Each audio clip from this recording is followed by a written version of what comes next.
So I've been with Dental Elite for 8 out of them 15 years. But the big changes that I've certainly seen is corporate dentistry, the emergence of mini groups within the market.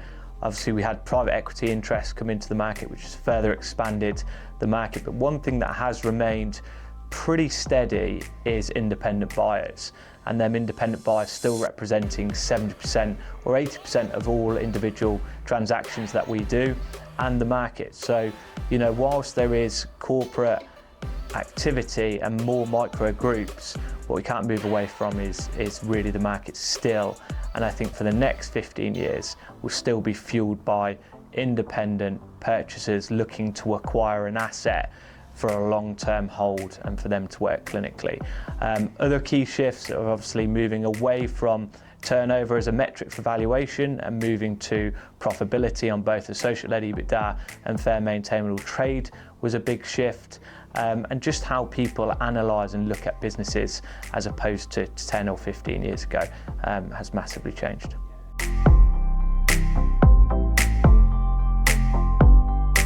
Corporate dentistry is really important for the market. So these corporate groups need to grow, and how they principally grow is through investment in technology, which ultimately means that they can further improve their EBITDA and the turnover of the business. So as far as that evolvement of the UK market is, these groups have invested significantly both in clinically, technology, teams and people, all of which provide valuable skills into the market.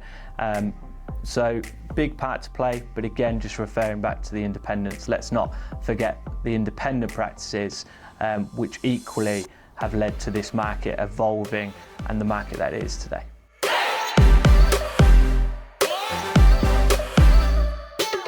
I guess just giving honest advice to sellers, which is our prime job, is to meet with sellers considering a sale and really helping them plan for future exit, whether that be in a month's time, 6 months, 12 months, or working with them for 5 years to strategically plan the right exit and ultimately to make sure they can maximise the sale of their business by analysing key costs and ways to make that business more attractive to a buyer, but more attractive in terms of the end sale value in terms which they're likely to achieve. So I guess what we've allowed and what we've enabled is, with the volume of transactions that we do, if effectively the market is a growing market of which sellers are getting high value valuations and high purchase price, that really correlates then to private equity interest. What we all need is a market in which the independent practices are selling, in which the corporate groups are buying, and equally in which private equity still want to invest from a corporate perspective. If all of them things work together, we're in a really strong market which everybody benefits from, and I guess over 15 years of experience doing that has really helped.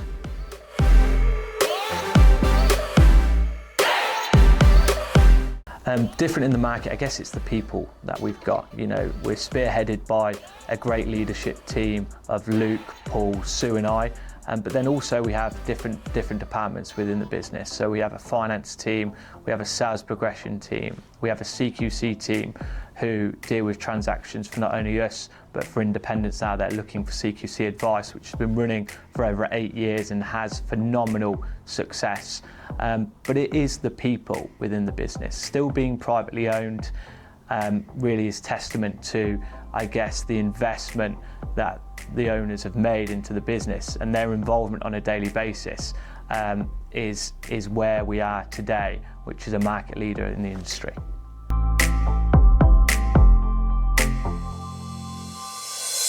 (2010) South, so definitely probably look for a practice with a high UDA value back in 2006, purchase a practice.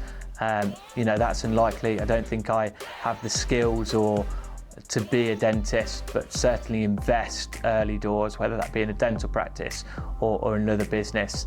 Looking back, investment, compound interest, planning for the future. I think if you ask anybody, that's probably what they would do slightly differently.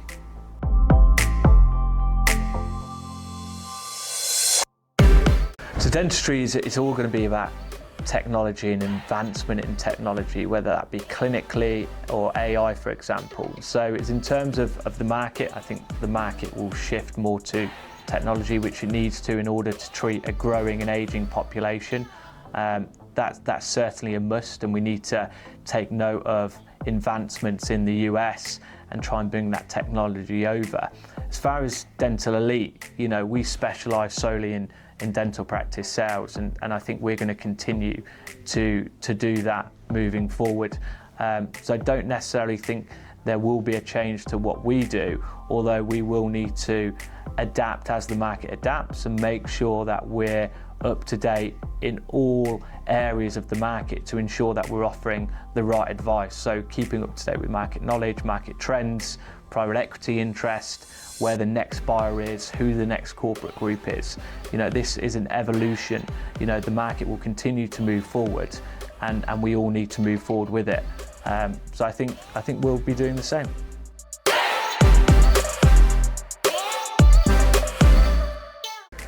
So this is an interesting one. So I think we'd be the barman or the cocktail maker.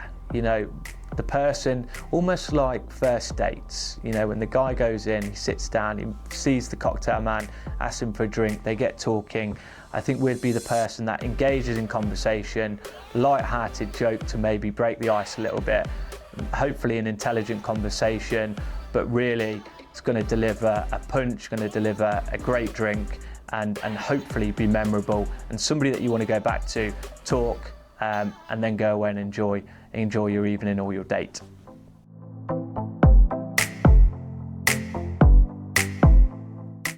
Quite sad, really. It's not personally related to me, but if the base rate was to drop below 3%, this would really fuel market activity.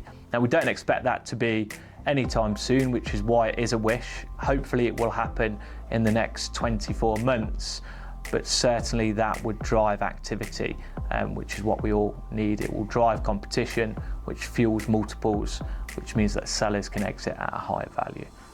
Definitely a wish.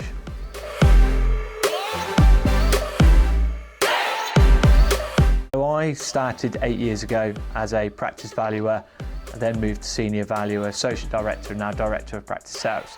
So there's been a lot of change of responsibility along the way, but fundamentally my job remains the same, which is to offer great advice to sellers and make sure they maximise their business asset disposal in the most tax efficient way, in the way that they receive the highest sale value but on the best possible terms, and giving great honest advice whether they're looking to sell now or the future.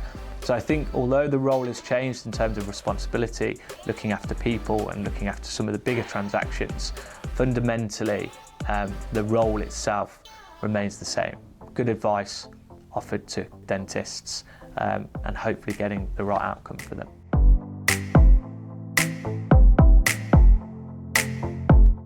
Standout memories definitely has got to be the trips on what we call the Elite Retreat, where we take all of the staff away to Canada, which is where we're going this year, or New York, where we went a couple of years ago. Just great memories with the team in all the events that we do. They're always good laugh.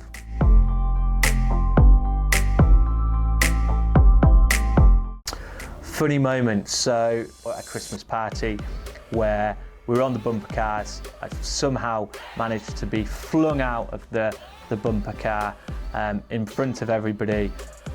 Really embarrassing moment, caused a broken phone and a bit of humiliation from everybody, so a bit of a laugh there.